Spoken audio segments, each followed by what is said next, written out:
بسم الله الرحمن الرحيم الحمد لله رب العالمين الصلاة والسلام على أشرف المرسلين وعلى آله وأصحابه أجمعين السلام عليكم ورحمة الله وبركاته دكتور تبيجي رومو مسلم ميديا نجني ربي ككلين سرانتي بكجرت نشوفتو سنرة تاجراتو درسين كنا كهرا بويا تربان كيسات بويا لما كقمنو بويا راتي بويا ربيع إن شاء الله تعالى kutaa torbaffaa irra jirra waa'ee guddisa ilmaanii ilmaan akka itti guddisan keessatti yoo guddisa ilmaanii yoo jedhamu akka isin karaa silaa sunnaa irratti dhiyaatu irratti guddisuu wayita wal yaadachiifne waan irraa barbaachisu tokko wayita walii himnu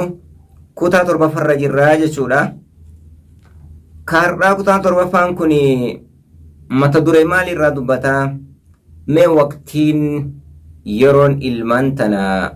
guddisa isii keessatti akka muhimmuu tahu waqtiin irraa nama dhaabbateetiniin namni akka dirqamaatiin laaleetiniin guddisuuti xiyyeeffatu waggaa hagam irraa haga eessaati moo akkuma isiin dhalatteen immoo eegasii waggaa 20 geette moo daangaa wakka itti goote qabdi shari'aan meessan walirraa himna jechuudha. yeroo muhimmii taate san keessa fuula itti deeffataniitiin waan barbaachisaa ta'e kana ofirra dabarsuun barbaachisaadha jechuudha. Yeroon tarbiyaan akkaan barbaachisaa taate waggaa 7 haga waggaa 14 waggaa 7 haga waggaa 14 tarbiyaan ilmaanii kun ka irratti xiyyeeffateetiin akkaan haadhaa fi abbaalleen jabeesteetiin faana buuteetiin tarbiyaa kana jabeessuu qabdu. waggaa 7 haga waggaa 14 jira. Yeroo kana keessatti ijoolleen sammuun isaanii homa itti himan san qabatti homa argite san jala deemti. Yeroo kana waan bareedaadhaan ijoollee tan guddisuu barbaachisaa jechuudha. Waan ijaan argitu ta'e ka itti himan ta'e waan yookiin akka ollaatitti naannawa qubatiinsaan taate homa cufaayyuu koppii gooti ijoolleen sammuun isaanii qulqulluudha yeroo kana keessatti. Kanaafuu maal barbaachisare waggaa 7 haga waggaa 14tti tarbiyaa ilmaanii guddisa ilmaanii itti xiyyeeffachuu barbaachisaa jechuudha inshaallahu taala. mee waan irraa dubbatamu keessatti wabacda an yabluga xiflu assinna saabi'ata eegaa waggaa 7 gaheetiniin jedhe ilmi tokko ijoolleen takka waggaa 7 yoo geette ta duburaa taate ta dhiiraa taate waggaa 7 eega geette booda wahada sinu ahsanu umriin waggaa 7 kuni umrii irra gaariidha yeroo kana keessatti yeroo waggaa 7 kana keessatti waqsabu fataraati tarbiyati ammallee ka achi keessatti akkaan tarbiyaa ilmaanii duuba argiteetiin guddisuu keessatti waqta akkaan barbaachisaa ta'e jechuudha. Waqtii guddisuu keessatti akkaan barbaachisaa keessa jirti jechuudha. Wayita waggaa 7 geettu ijoolleen waggaa 7 geennaani waan cufaanuyyuu haala gaarii itti haasa'uu waan gaarii qabsiisuu saahiban badabadaa irraa dhorguu homa cufaanuyyuu tarbiyaan isaanii akkaan toluu barbaachisi ijoollee waqtii san irraa waa qabatu eegalti. وهو السن الذهبي للتعلم إني يرو كان كيستي أمري أكان قالي تهيبر مصافية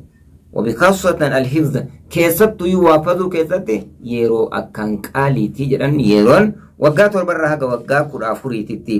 لخلو قلبه من الشواغل وان كلا تاتوجج لخلو كلا تنساب قلبه قلبي نساني من الشواغل وان إسان شاغل وان إسان مشغول إسان قدرة كلا تنساب جتايرن والأفكار فكرة الدار ويتساني توا فكرون جنة جولة ريف توفيتي فويو وأرجات نجرتي بكا فكران جنة بكا قلبي نسيوان الدار مشغول من قبم تنجنة ilmaan argatte ilmu mashghuulan taatu addunyaa beekte addunyaa waan kan mashghuula isaanii gooto yeroo tana keessatti qalbiin isaanii sammuun isaanii qulqulluudha jechuudha. Fikira irraallee qulqullu sugrii irraallee qulqullu allati yufakkiru fiha almuraahiquna isii waqtii duuba argite achi keessatti warri wanni adda addaa harkaa qabduun itti rarraatu akkaan fikirri itti jiru kanarraa qulqulluudha yeroo tana keessatti ijoolleen. Kanaafuu ijoolleen waggaa 7 haga waggaa 4 kana haga waggaa 14 titti yeroo akka waa barsiisan yeroo akkaan tarbiyaa qabsiisanii jechuudha. Yeroo tarbiyaa yoo jennu haaluma gaarii ilmaan tana qabsiisu waan silaa irratti taaliima goosan suutaan irratti taaliima goosisuu barsiisuu kuni cuftinuyyoo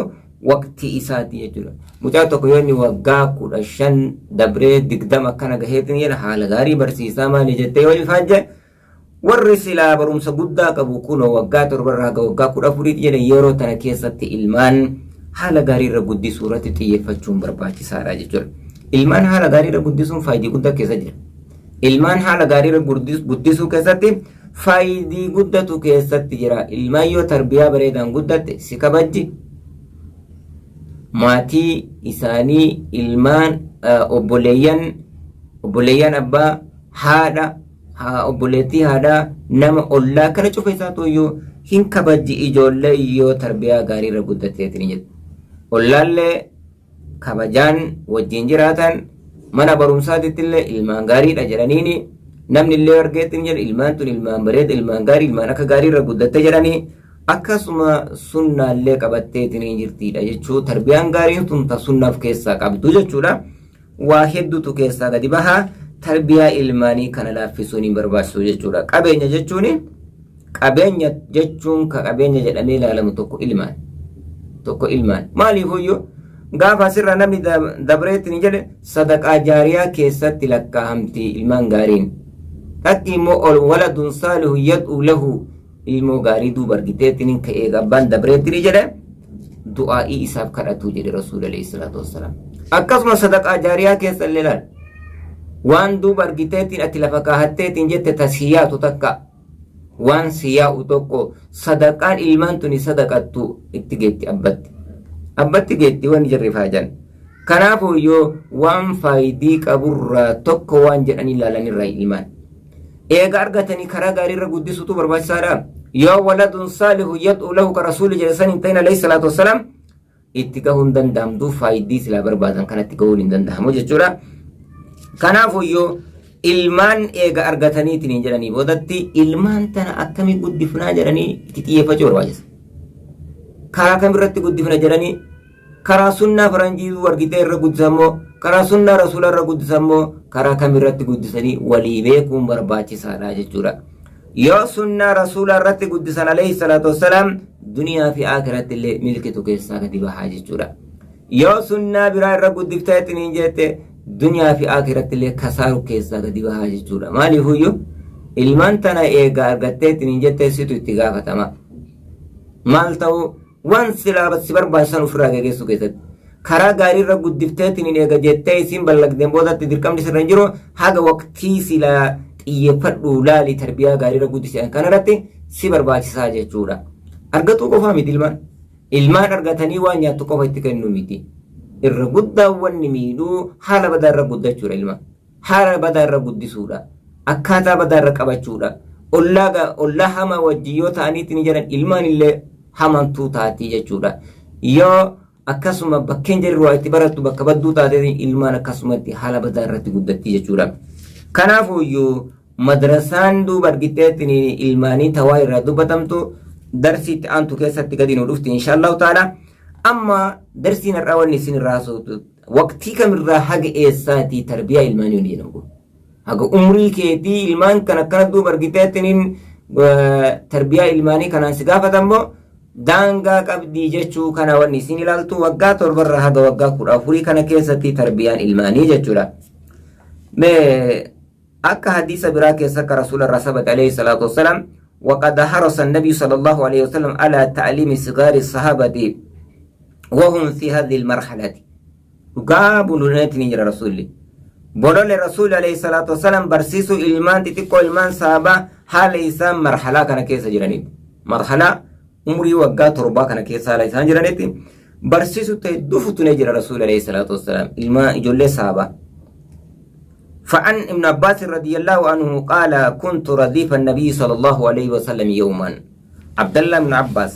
ما جرى دوبا تهجر هدلة رسول ربي دوبا قافتوكو هدلة سجدت رديف جتشوني كورا دوبا الرسول كاتيت انديما ان تكشادا يوما قياتوكو فقال نجر يا غلام يا مجاننا وجل رسول الله صلى الله عليه وسلم ولنا كان جروبي ها إني قلبي قر إساس زي بسر وقيفتو يا غلام إني أعلمك كلمات جد أني سبر سيسا جتشوته هدو سبر سيسا جد رسولة عبد الله بن عباس كان جرا احفظ الله ربي كيتيسي يحفظك رب ستيسا جرين أولا أنيسا كيستي شغني توحيدا قبسيسا جرا رسول الله صلى الله عليه وسلم كان احفظ الله ربي انتيسي يحفظك رب ستيسا يوتي ستيسيتات نجت احفظ الله ربي انتيسي تجده إس أرقتا جرين تجاهك فندرك يتت أرقتا ربي كان يوم قياك ياما تيسي جرين أكسم أما الله إذا سألت يوكرت فاسأل الله رب مكدو يو أكرتو فيتت نجت رب مكدو ككدان بك كبجاء الرنما أرقتتين وانسون الرنما أرقمت ربي تقوشا يو أكرتو فيت إذا سألت يوكرت يجو يو أكرتو فيت فاسأل الله رب مكدو جرين إسما ككرتان دريس إسا بيكان إسا كتليفون إسا بيزين تان إسا ربي كي كدو جرين وإذا استعنت يوغر غارسفتو بيت فاستعين بالله رب مت غارسفتو وانسلا دوبر كتي بنين آدم وان تيكو تيكو والقرقارن كانن على كجيرو وان تخصصات ربي كفا دوبر كتي وان جبدو رب مت دوبر كتي كغارسفتني فاستعين بالله رب مت غارسفتو أكنا جتشوني نمني يو فكينا في جو انتلا تكا غرغرته mucaa tokkotti fuudhan yookiin wanni adda addaa ollaa argameetiin jedhame koottaatti keessummaa tana nurraa galchaa jechuun duuba argiteetiin rabbi gargaarsifatan malee namatti hin gargaarsifatan jedhaniitiin san hin didan. Kuni ollooma waan duuba argitee namni baniin aadam walii hirkatteetiin wal gargaarteetiin hin geggeessitu. Waan silaa gargaarsifachuun barbaachisu rabbiin keessatti fasta'in gargaarsifadhu billaahi rabbiin gargaarsifadhu jedhe. Rabbiin gargaarsifadhu. Waan duuba argiteetiin fakkeenyaaf ammoo waan tokko yoo eegaluu fedhan ilmii tokko yoo eegaluu fedhan waan adda addaa tokko eegaluu yoo fedhan yaa rabbiin godha bismillaahi jedhanii kun eegalan rabbiin ittiin gargaarsifatanii jechuun وعلم بك أن الأمة أمني لو اجتمعت وصولك بمته على أن ينفعوك سفيدوا رت أمني تنولك بمته رسول الله صلى الله عليه وسلم بشيء وهن سفيا نجدت وصولك بمته لم ينفعوك سنفيدا إلا بشيء قد كتبه الله لك وربنا سندر كتبه سيدبر سكن ألت سفيدو هندنده أمني كني وصولك بمتنا ما كان هنفيا نجراني تنيني وربنا سندر كتبه سيدبر سنين ألت سفيدو هندندهني بك هجر وإن اجتمعوا وصولتك بمني أمني كن ألا أن يضروك بشيء وهن سدرر وهن سركف نجراني وصؤك جراني ولك بمني لم يضروك سركثني إلا بشيء قد كتبه الله عليك وهي ربنا سندر كتبه سر الدبر سمريس دررون دندانية ما القرآن رسول الله صلى الله عليه وسلم مجاكنا أني ساكت التوحيد قد قبسي ساتنين توحيد أني كيس سبجي ساتنين أكا واني تكا وربنا سندر نما دبر سمري نما دررو هندن دن أكسما فايدي ربنا سندر كتبه دبر سمري نما فايدو نمي أكا هندن دن نجي شورة ربنا نما ولسانين ألد وإن اجتمعوا على أن يضروك بشيء لم يضروك سندرا إلا بشيء وهي قد كتبه الله عليك وأنا سندر كتب ربي سر الدبر سين ألت سدررو هندن دهني بيكي جرين ربي ملك أنا مدررون جرو ربي ملك أنا مفيدون جرو ربي ملك إتركدن جرو ربي ملك كجلن جرو كان توحيدك أبسيسات نجرا مجاكنا كيسة رسول الله صلى الله عليه وسلم إجولة وأنا كنا فانا فايت من كنا إجولة ويتك قلبي نسي كل وان أكنا كنا فافهم سيسني جتشورا رفعت الأقلام وجفت الصحف جري قلمان الفرمتات نجرتي ورا قالين كويتي جري والفرمتة واني دبرتات نجرتي وان دبر سنين ألتي واني أرقم سيسو دندان توكو يورا هنجراتو جتشورا كنافو إجولة وقتي أكنا كنا كيسة التوحيد أكنا كنا يتيمو مرباج سارا جتشورا توحيد أكنا كان يتموني إجولة أنن إساني كل وان كل تنايو يتمني تنجان إجولة نمو مدو برغتيتني أنن إساني توحيدان إجارم تكو تاتيتني لفا والكاتي جتشورا يتمو مرباجسا علمه ابن عباس رضي الله عنهما وهو غلام لم يبلغ الحلم هم برسيسي علمه نبرسيسي رسول الله صلى الله عليه وسلم نباسي كان وهو غلام حالين مجا لم يبلغ الحلم بلغين سنگين تين سبرسيسي جچكنا حيث إنه ولد قبل الهجرة بثلاث سنين وقتين دوبر كتاتين دلت هجران دلت وقاسة ديتي أكنا جريني إنهم بلغني وقتي كان كيست وقتي وان كان رسول الله عليه الصلاة والسلام عمري أكنا كان كيستي وان أكنا كان اتمون دوبر باچي سادا جيچودا فايدتو كيستا جرا إجولين سين أني كل وان كان برچو دندتي أكناتي وان أكنا اتمون برباسادا جيچودا وقد علم النبي صلى الله عليه وسلم الحسن دعاء القنوت رسول عليه الصلاة والسلام حسن برسيس دعاء قنوتا فعنه رضي الله عنه قال علمني رسول الله صلى الله عليه وسلم رسول ربنا برسيس حسن كني كلمات جتشوت هدون برسيس جري أقولهن كأني جتشوت وانسنجل في قنوت الوتر قنوت الدعاء الوتر كيست كأني سيجلون برسيس جري حسن وعمره عمر نساء فكان حسني كان إذ ذاك أقل من 10 سنين وقا قراني قد لأنه ولد سنة 3 من الهجرة وقا قراني قد جرويتين دعاء قنوتا حسني كان برسيس رسول عليه الصلاة والسلام اسم عمري تكا وانا كان كبرسيس رسول عليه الصلاة والسلام مالف وانا كان برسيس رسول عليه الصلاة والسلام إساء قلبي نساء كل إساء قلبي نساء نظيفة إساء قلبي نساء وان بروتين قوتا منه وان فايدي قبضتنا كيس بوسو فكنا قرى رسول عليه الصلاة والسلام كنافو إلمان تنمان قد شور بجسا وانا كنا برسيسو برباجسا جيجو وانا كنا اتيمو برباجسا جيجو يرو توكو توكو تاني وجيناسو برباجسا جيجو يرو توكو توكو إجولن ربين إيسا جرى فاجتة ولينها سويتي ربين هغم فاجتة ولينها سويتي باقينان توكو جيجو راني بيتي eessa yoo jedhan ijoolleen amma akkanumatti duuba argitee waan adda addaa irraa aga walirra jirtu walii waa himuu irraa rabbi asii ol jira waliin jedhan ijoollee xiqqoon waan akkana kan yoo itti himanii jedhan eega waggaa 50 illee ga'e namni hin dagatu waan xiqqeena namni nama hin qabu waan xiqqeena namni namatti himu kana hin dagatan kanaafuu maal barbaachisa jechuudha ijoollee yeroo tokko tokko waan akkana kana ta'ati itti hima ammallee bari ijoollee jedhanii tumaani wata jari nama haasoytullee wata jari waa nama gaafattullee jalaan didani yoo jarri gaafii nama gaafatanii gaafii kana gaafii dhugaa tokko deebisuuf qabna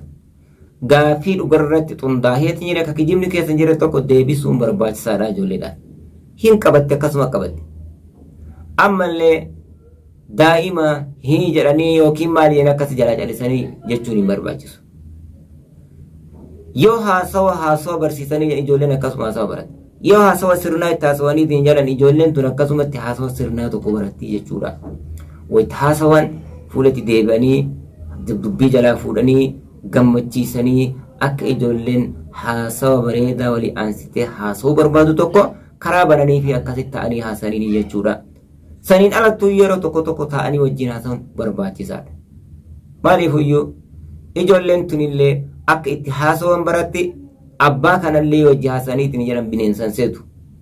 jaalalli abbaallee itti argamaa jechuudha barbeetaatti yoo namni yoo nama wajjin haasoyne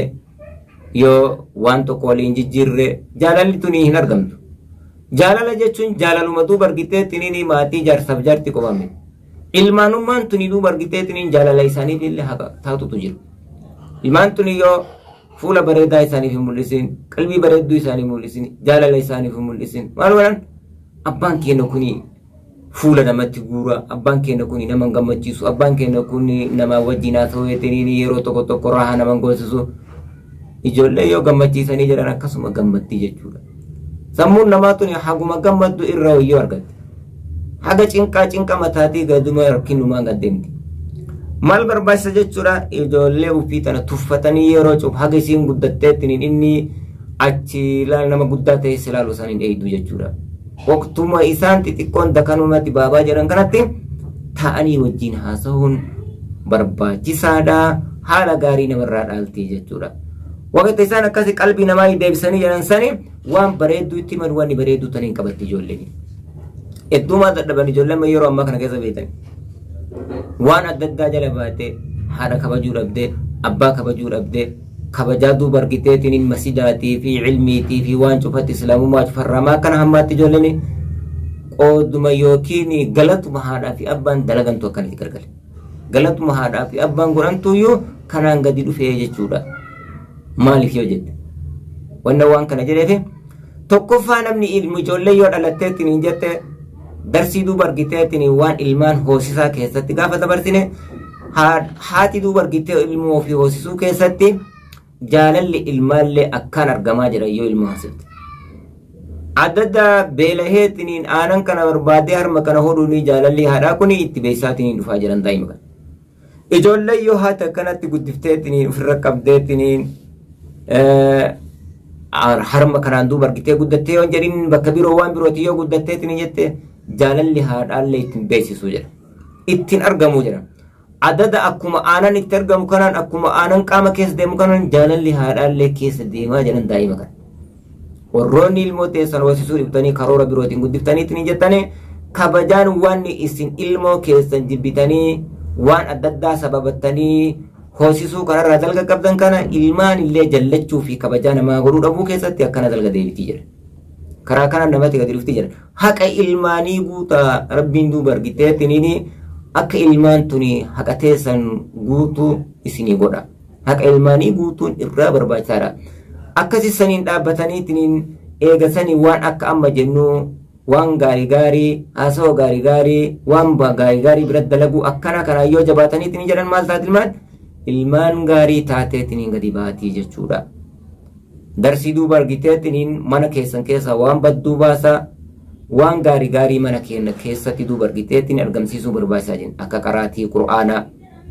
akka waan adda addaa hadiisa dhageeffatu waan bareedduu mana keessatti argamsiisu. Ijoolleen maal taati hooma mana keenya kana keessatti gurra keessa qabatteetiin jette kanatu onnee isaanii seenaa jechuudha. Kanuma jaalatti. Hin jibbiti deemtee ijoollee waan hamaa kaan hin jibbiti jechuudha. Yoo haadhaa fi abbaan waan hamaa mana keessa oofaniitiin jiran ijoolleen maal taati daran sanii ol dabarteetiin waan hantu ala keessaallee guurtee walii gaddabaltii jechuudha.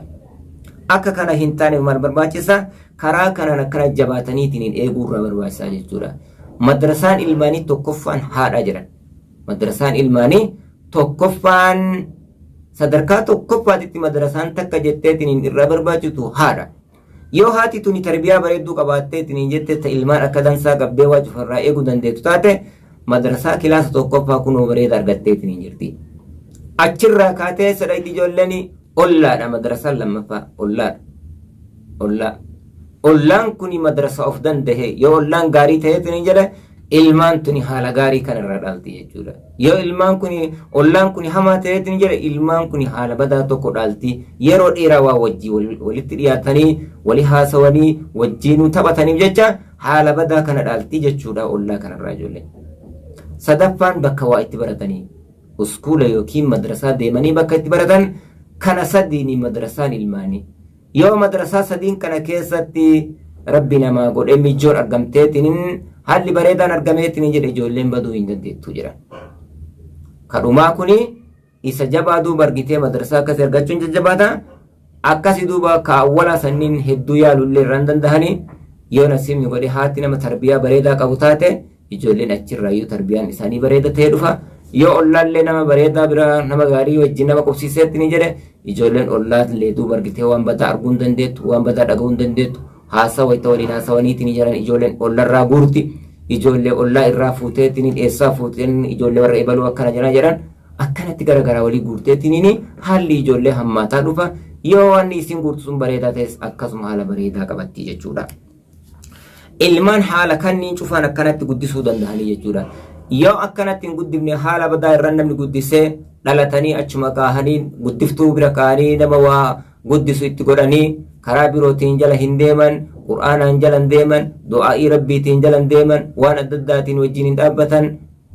hojjuma itti bitanii nyaatumaa fi kana cufaan yoo taate iskuula geggeessuu taate ijoolleen gaafa guddatteetiin hin jette maali waan kee beena jettiin hadhaan abbaa maaliifuu aljazaa'u min jinsil amal galanni akkuma abbaan duuba argitee dalagatee ni jira. Ilmaan yoo akka shari'aan jettu kanarra guddisaniitiin rabbi ofiitti kadhataniitiin jedhanii hin dandamata namni hammaatee akka nama namni keessaa kasaaraa ka'u kana keessaan ka'anii jechuudha. Sunnatu lafa jira sunnaa irratti namni deeme rabbiin nama hongeessu. Kanaaf waan akkana ta'eef ijoollee karaa kanaan akkanatti eeguun barbaachisaadha jechuudha. Eeguun hedduu irraa barbaachisaadha jechuudha. Ijoollee tana yoo haala gaarii irratti guddisuu hin dandeenye faayidiin maal jira argatu keessatti argatan bar waan keerii waan faayidii qabu argatuudha malee argatuu qofaa miti waan argatanii wanni kun waan faayidii qabu waan samaraa qabu waan bu'aa qabu waan sirraa hafe ilmoon kun ka'ennu yoo jedhan ka'e balu yoo jedhan namni itti gammadu tokko ta'uu qaba wayita baniin aadam itti gammadee du'aa goote akkasuma rabbiin illee duuba argiteettiniin hooma baniin aadam gabroon itti gammadde kanatu duuba argiteettiniin gammachuu rabbiitiin illee gadi dhufu sawwaan ta'eef akkanatti eeguun irraa barbaachisaadha tarbiyaa ilmaanii yoo jedhan hooma xiqqishuu takkatti ilaala waan laaftu hoccuma fa'a irraa jijjiiruu